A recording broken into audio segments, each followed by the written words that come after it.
Want to congratulate UConn on the win. I thought they had some separation there in the first half.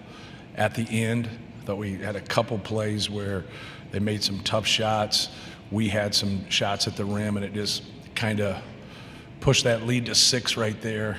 And we needed a, kind of a break to keep that even. But I thought the difference, our guys really gave good effort and energy defensively in guarding them. And I thought that the real difference ended up being their ability to offensive rebound in the second half. We just were wasting so much energy to fight once they got it to double digits, and then we would get stops and we couldn't get rebounds. And that was just really hard for us to overcome at that time. They did a great job of staying home, and then we were going to go to the well with Zach as much as we could at that point. But you in a game like this, we had to be able to rebound defensively better, and then we had to have something balance that out, and that was her threes, and they just stayed home with us. They did a really good job defensively. They get a lot of credit, and Donovan Klingon's a very good defensive player, but we've played against athletes, and played against some really good defensive guys this year and in the tournament, but not the collection of defensive players like UConn has. We'd play against somebody and they'd have a lockdown defender. These guys are bringing lockdown defenders off the bench. And, defense always travels.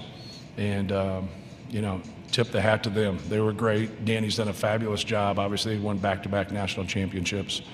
And congratulations to UConn. We're going to take questions for the Purdue student athletes first. If you have a question for Zach or Braden, let's start on the right side. Myron. Matt, obviously Zach has been able to carry this team in back-to-back years. How do you think he should be remembered as one of the greats in the collegiate game at his position? Is that for me? Okay, I'm sorry. When you look at a lot of things, I think the separator normally comes to how successful somebody was, right? And so it's hard for me to look at things, but when you look at his numbers against the greats, there's no question he's in the conversation, but he's also the winningest player at Purdue. And, we won our league back-to-back years by multiple games. First time that's happened in the Big Ten since I was in kindergarten. We got to the championship game after having a disappointing loss. He got to a Sweet 16. He went to 4 tournaments. So I think that's always what kind of separates. Everybody wants to have the argument about a GOAT, right? Who's the greatest and who's this? And that's the ultimate separator, because every person in that conversation is great. I think he was great in how he did it too. And so people have no idea the burden that you carry when you're as good as he is and you produce like he is going into opposing arenas and the stuff you hear. But those guys, a lot of those old timers, they didn't have to hear it on social media. They didn't have, for young people that are successful, they have to go through a lot of stuff. And, but in a way you kind of like it because it toughens you up and it allows you to focus and it allows you to push through things. I just told him in the locker room, like, you're not going to go on in life and push past here and not deal with adversity. In the workforce, in relationships, everything. You're going to deal with adversity, and he was superior dealing with adversity. He was a guy that didn't get recruited. Then all of a sudden he started to get recruited, and then that picked up, and that got him on edge. And all the great ones stay on edge. And I think he's going to be a terrific NBA player, and we're really proud of him. Questions only for the Purdue student athletes. We'll do questions with Coach Painter in a few moments. On the right. Chris Hagan, Fox 59, Indianapolis. Braden, it was a nice bounce-back game for you. You hit the team's only three-pointer. You guys only tried 7 on the night, which is unusual. What were they doing specifically to make it so difficult to get looks? Yeah, they just did a really good job guarding the 3, and we got in the paint plenty of times. We just didn't convert on a lot of them. So I thought we did our job pretty well. I mean, they also did their job pretty well guarding the 3, but we just got to convert on those in the paint. Next question's all the way in the back on the left side for Dana. Dana ONeil at The Athletic. Zach, I know it's terribly difficult to ask you to put things in perspective right now, but you've spoken eloquently about your relationship with Coach Painter and what he's meant to you. As you sit here and kind of try to process all of this, can you put some context into what this whole experience has been for you? You're talking about like in relation to Coach Payne or just in general? I don't know. It's like you said, it's tough. It's tough to think about that right now. You know, Payne, like I've always said, Payne's someone who kind of just gave me a chance. I've been trying for 4 years to pay him back for that. But he just came in. Like he believed in me when not a lot of people believed in me. And he gave me the ball. Not a lot of coaches did that. Not a lot of coaches trusted me in that role. Yeah, sorry. It's tough for me to think of stuff like that right now. Up front, Aaron. Aaron Beard with the AP. This is for Zach as well. Kind of, obviously, you were facing off against a guy with a lot of size and talent. They were also bringing, defensive help a lot. Kind of, how did you think you were handling all the defensive attention you were getting, especially as the lead guy that had anything going tonight? I mean, it's something I've dealt with all year. Teams kind of game plan around guarding the post a lot of times when they play us. They did a good job showing, kind of mixing up some defenses, playing some one-on-one. Klingon's a great player, but I just got to play better. This is one of those games where I can't go through stretches where I'm not effective, and I had a few of those stretches today, and that was the game. Third row on the left. Claire Hanna with TSN. This is for Zach. Zach, you clearly have had a huge impact on this program. When you reflect on where you've come in your journey, what do you hope your legacy is with the Purdue Boilermakers? I don't know. I don't think that's kind of for Purdue to decide. I'm not gonna tell my own legacy, but I think for me the big thing is you can say whatever you want about me. You can say however I play. You can say whatever, but you can never say that I didn't give it my 100% every single time I stepped on the floor, every single time I went in practice, and that's what I always hang my hat on. I came in, and I never didn't give it 100%. Final question for the student athletes from Purdue up front. Braden, what is it about Zach in the 2 years you spent with him that you've enjoyed the most, and what is it about Zach that you will miss the most when he leaves? Yeah, man, I just enjoyed just playing with him. I mean, he taught me so much. I went from 6'4" centers to 7'4" centers, so definitely a huge change. But just being with a guy like him, I mean, he's a 2-time National Player of the Year, and he's the most unselfish person you'll ever meet.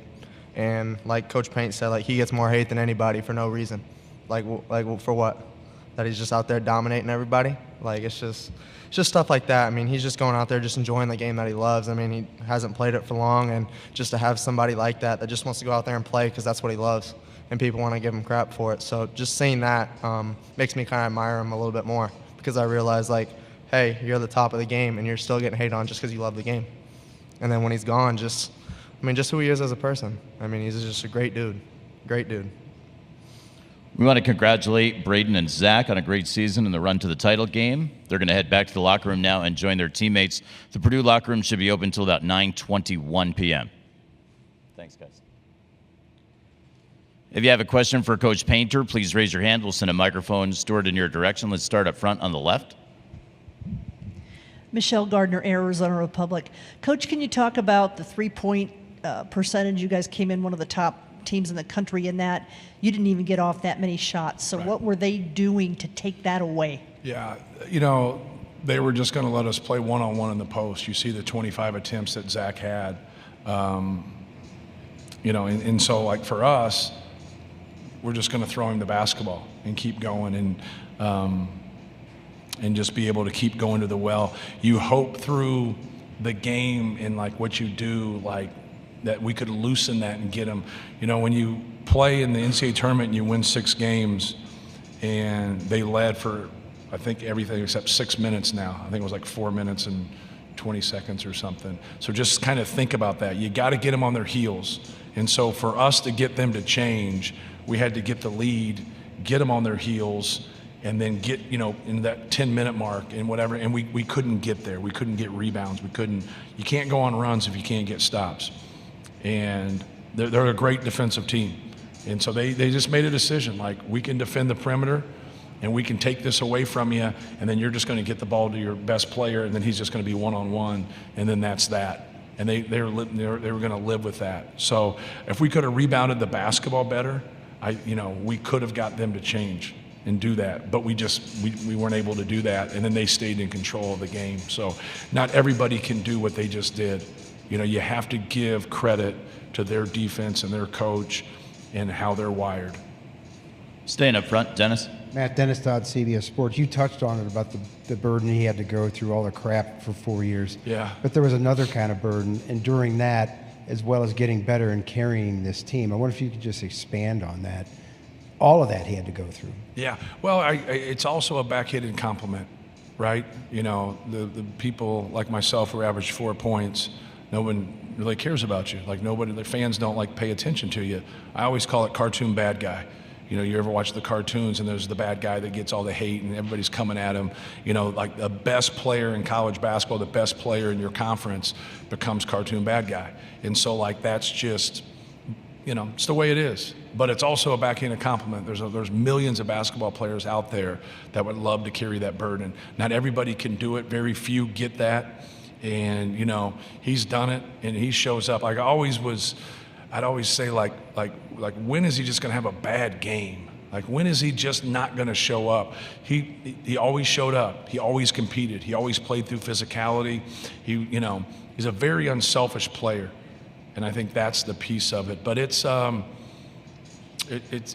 man. It's hard to go through that, especially in today's world, because what eats up a young player is positive comments, because then they get full of themselves. And then the negative comments, you feel sorry for them, like, hey, this guy doesn't deserve this or whatever. So it's kind of how you look at things and how you handle things. And he always stayed really professional. And, even when they were hanging on him and fouling him and doing stuff throughout the year. See, they didn't do that at first. Because who he is today, that's not who he was 3 years ago. So I always would talk about, he'd play 17 minutes, he'd get 12 points, he'd get 6 rebounds, he'd have 4 fouls, 6 turnovers, and we go to the monitor twice. And then and all of a sudden 6 games later, he's not elbowing people in the head anymore. He couldn't pass at one time. And then all of a sudden he could pass. Well, he never got doubled, so why should he have to pass? So it's amazing the way he's grown and the way he's developed, but also how he's went about it and the way he stayed professional. On the left side, midway back. Hand the microphone right there. Thank you. Lucas Gordon, Cronkite News. Earlier this season, you guys played a lot of good non-conference opponents and took down the #1 team at the time, Arizona and Indianapolis. Did you use any of those games as a point of emphasis coming into this one, since you were playing the #1 team in the country once again? No, not really. The point of interest is you play Illinois and Terrence Shannon can really guard you, and you play Tennessee and Ziegler can really guard you. And it doesn't mean the other guys aren't great defensive players, probably good defensive players, right? And I'm kind of in theory here. So they just had so many good defensive players. At every position, those guys do a great job. They know how to play. They move without the basketball. They have experience, from Tristan Newton's 5th year, Cam Spencer's 5th year, but Caravan and Klingon, in their 2nd year, they play like veterans. They have a great program. They have a great system, both offensively and defensively. They're a well-oiled machine. That's where they separate, because they do have laws offensively if you watch them. They have, they'll beat somebody by 25 and go 3 for 20 from 3. You're like, well, damn. What if they go 12 for 20? But it kind of shows you who they are. They didn't get out on us and really get in transition, because we didn't turn the ball over, as much as some other people that they've played. But they're just, they're so good when they get in transition and they get those runs. But the difference with them is how they are defensively. They're a better defensive team overall than all those other teams that we played, and that says something, because those are some pretty good teams. In the back of the room on the right side. Raise your hand for us. Thank you. Andy Dorff, Sports Byline USA Radio Network. Talk about that on-the-ball pressure and how daunting it was for you guys to get in your sets and why it made you guys so one-dimensional. Yeah, we were one-dimensional because of how good, Zach Edey is. So we were comfortable going to him, right? We were comfortable continue to do that because that's what they're giving you. When a great defensive team says, okay, here's how we're going to play it, and you want to fight that and you want to take tough bad threes are going to be runouts for them. And that's what we really talked about. We kept showing those clips, and guys, you hear people say, they get thirsty. Three-point shooters that don't get looks now start take ones that they shouldn't take. And now that for them, they're just going to go score at the other end. So that's what we were talking about. Just take what they give you. If they take something away, whether it's Zach's post up, Braden's ball screen, our threes, we still can get a quality shot. We had to be better on the glass, in my opinion, and then we had to be a little bit more efficient, in the shots that we were getting, and that balance right there could have got us into the game. It would have got us into the game and made it a game, but we just simply weren't able to do that. Up front on the right side. Greg Braggs, Boilers in the Stands. Matt, last year when you guys lost to Fairleigh Dickinson, you said you had to sit in it. Now, fast forward to this year, you lose in the national championship. How is that feeling? The same, or is it different? And how does it motivate you to get back to this point? Yeah. No, it's a lot different. It's obviously a lot different to get to the Final Four and get into the championship game. It hurts because, these opportunities are slim. You say you're going to get back here, but, you want to use this as motivation to get it back here and keep growing your program. But no, it's a lot different than last year when you put yourself in a great position and you don't take advantage of it. We put ourselves in a great position now, and we took advantage of it. We just came up a little bit short to a great team. But I told our guys in the locker room, when you have the most wins in school history, you're the first team to win back-to-back championships by multiple games since 1976, which was the last undefeated team in college basketball. And you get, an eyelash away from winning it all, like that, that's the standard.